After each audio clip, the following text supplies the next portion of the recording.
UT Martin head coach Jason Simpson, the Skyhawks played at number 3 FBS Tennessee this past week. They're going to be on the road. They're going to go to Houston Christian this Saturday, 2 p.m. Central Time. So, Coach, some thoughts on your team, and we'll go to some questions. Sure. Certainly, good environment for us, good experience for our kids. Good exposure for our program. There were some individual things that were done well. Colt Dowell had over 100 yards receiving. Dresser Wynn threw for over 300 yards. Actually had a touchdown, call back and missed a field goal. So, there were some things that some good memories for the kids. Some things I thought offensively that we did well. Now we fumbled the ball in the our side of the field. We threw an interception going into, getting down to the red zone. And, that second quarter, the game got away from us significantly and, give up 50 plus points by halftime. So obviously one of the better teams in the country, secondary, multiple bust, which you see a lot of teams do against them. So, but anyway, move on to this week, back on the road. Against Southland opponent we don't know a whole lot about. When I say that, I mean, obviously we got the tapes and the stats and stuff like that. Never been there. Nobody on our staff has. Obviously none of our players have.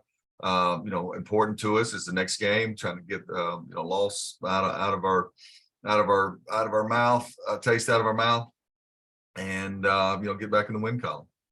So after playing a FBS team, a top 5 FBS team, is it harder now that you have to go back on the road to play another team? Would it be any difference if you were at home this week, or does it not really matter? You can always come up for reasons why not to play well. Obviously, we were motivated. We played hard in the game.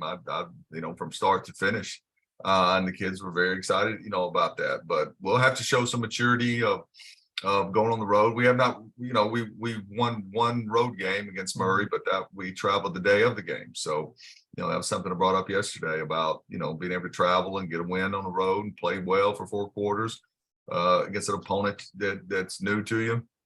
So hopefully we'll heed that advice.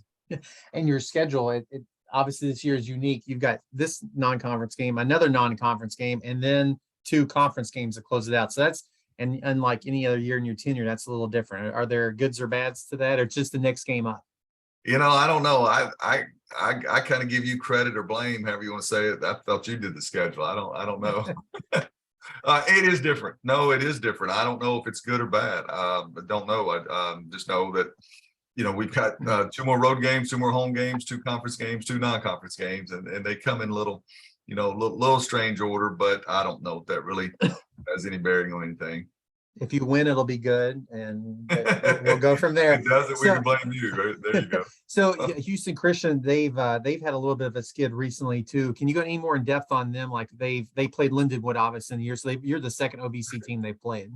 Yeah, you know what? You when you go back and look at their games, I mean, I'm sure they're looking at it like this as well. Is that the Lindenwood game, they get a punt block there at the end, and that's a tough defeat right there. And then the Nichols game, I did not realize how that ended up. Two penalties on defense, with one with 4 seconds on the clock, one with no time on the clock, pass interference, which got Nichols in field goal range to kick the field goal to win.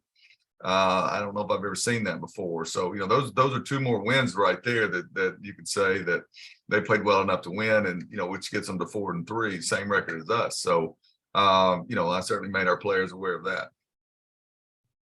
You mentioned Colton. George Qualls was somebody who is a newcomer to your team who had 2 touchdown catches. You talked about earlier in the year about, you lost some players, putting some new players in the role. Can you talk about his play? Yeah, proud of George. George has practiced hard, kind of, had some knee issues, early, and, Colton's played well, and Smoot's played well, and Tank's played well. So, hadn't been a whole lot of other opportunities, but George got an opportunity and made the most of it, and proud for him. And hopefully he'll continue to give us some quality reps throughout the next 4 games. Do you think your wide receiver group the depth is as good as maybe any of the years you've had? It seems some years you'd have somebody get hurt, but have 5 people with double-digit catches this year. No, it is. You're right. Yeah, it says, when you look at our team, you say, where's the most quality depth we have? I would definitely go to that wide receiver room. There's some good players and some good depth there with with speed, and there's not a there's some experience drop offs, but all of them have got some physical attributes that they bring something to the offense. And let's flip that in real quick. Rushing the ball obviously is going to be difficult against Tennessee. You still have Zach and Sam was named to the Jerry Rice watch list last week for top freshman. Do you expect, down the stretch, get the Tennessee game behind him, that the running game will still be strong? Well, we hope so. No, you're right. I mean, they don't like to give up many rushing yards, play a lot of man coverage, a lot of pressure, so force you to throw the ball. But no, hopefully we can get Zach back going, get Sam going. I thought Jordan Castleberry made some good runs late in the game, and that was good to see. But we certainly want to get more balanced, and we're just better when we're more balanced, and it helps our play action game as well. And then last question, we'll let you go. John Ford, he had 10 tackles. He's now leading the OVC. I'm looking here, 10 tackles a game, top 10 in the country. Buck Buchanan watch list still solid. So just some thoughts on how he is. You knew he's going to be good going into the season, just his consistent play.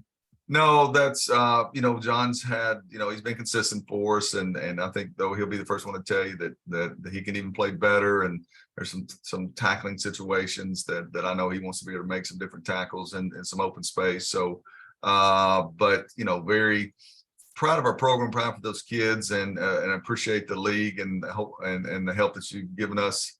To have Dresser win on there as a as a finalist, as our quarterback, and then John on there, the Buck Buchanan, and then Sam on there as a Jerry Rice candidate. Proud of that, though. And those are all high school players that came here out of high school that have developed, and those kids mean a lot to our program and done a nice job.